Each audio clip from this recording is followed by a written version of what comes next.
আসসালামু আলাইকুম বন্ধুরা, তোমরা সবাই কেমন আছো? আশা করছি সবাই খুবই ভালো আছো। তো আজকের রান্না ফুরুলি। আমাদের বাড়ি থেকে একটু দূরে মোড়ের পাশে এই ফুরুলির দোকানটা আছে। আজ থেকে প্রায় 50 বছরের পুরনো দোকান, এর থেকে বেশি হবে তো কম না। একইভাবে এই ফুরুলি এই দোকানে তৈরি হয়। এই ফুরুলি ফেমাস বন্ধুরা, তোমাদের কি বলবো, আশেপাশের পাড়াতেও এই ফুরুলি খুবই ফেমাস।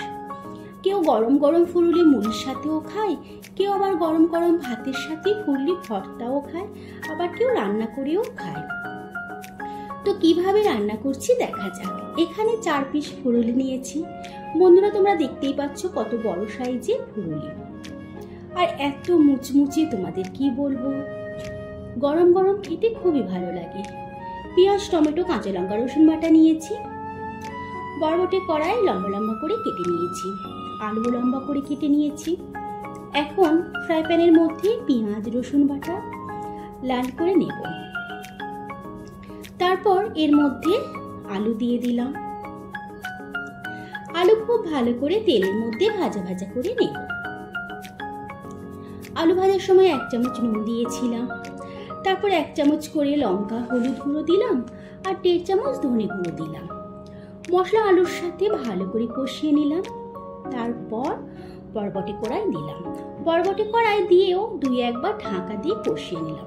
বরবটি কড়াই খুব বেশি কষিয়ে রান্না করলে সবুজ রংটা চলে যায়, সেই জন্য আলু কষানোর পরে 2-1 বার নাড়াচাড়া করে পানি দিয়ে ঢাকা দিলাম।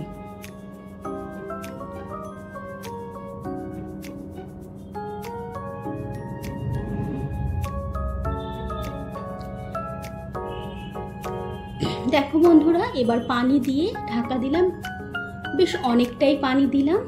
এবার ফুরুলিগুলো ছুরি দিয়ে মাঝখান থেকে কেটে নিলাম। বাড়িতে তৈরি করতে পারলেও এই রকম ফুরুলি কোনোদিনই আমি তৈরি করতে পারি না, তাই যখন ফুরুলি রান্না খাবার ইচ্ছা হয় এই দোকান থেকেই কিনে রান্না করি। এবার ফুরুলির মাঝখানে যে হলুদ রঙের অংশ রয়েছে সেগুলো নরম হবার ব্যাপার থাকে, তবে এই ফুরুলির মধ্যে কোনো সমস্যা হয় না। এবার দেখো তরকারির মধ্যে কত পানি দিয়েছি। সব ফুরুলি তরকারির মধ্যে ডুবিয়ে দিতে হবে, যেন ফুরুলিগুলো পানির মধ্যে খুব ভালোভাবে ডুবে থাকে। যত পানির মধ্যে ডুবে ফুরুলি ফুটতে থাকবে ততই নরম হবে। তো ফুরুলি ভালো করে পানির মধ্যে ডুবিয়ে ভালো করে ঢাকা দিলাম 10 মিনিট।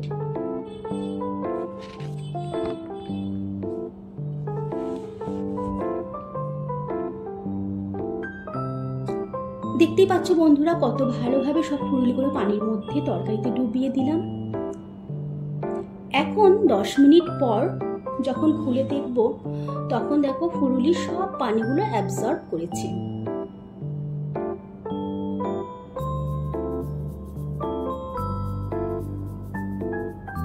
ফুরুলি কিন্তু টকবক করে ফুটছে। এবার 10 মিনিট পর দেখো একেবারে সব পানি শুকিয়ে গিয়েছে, আর ফুরুলি কিন্তু সব পানি অ্যাবজর্ব করেছে, তবেই ফুরুলি নরম হয়।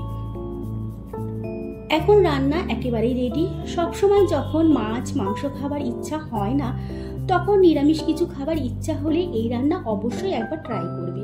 আশা করছি তোমাদের ভালো লাগবে। দেখো চামচ দিয়ে কেটে দেখাচ্ছি কত নরম হয়েছে। এই রান্না তোমাদের ভালো লাগলে অবশ্যই লাইক শেয়ার কমেন্ট করবে, আমার চ্যানেলকে সাবস্ক্রাইব করবে। আল্লাহ।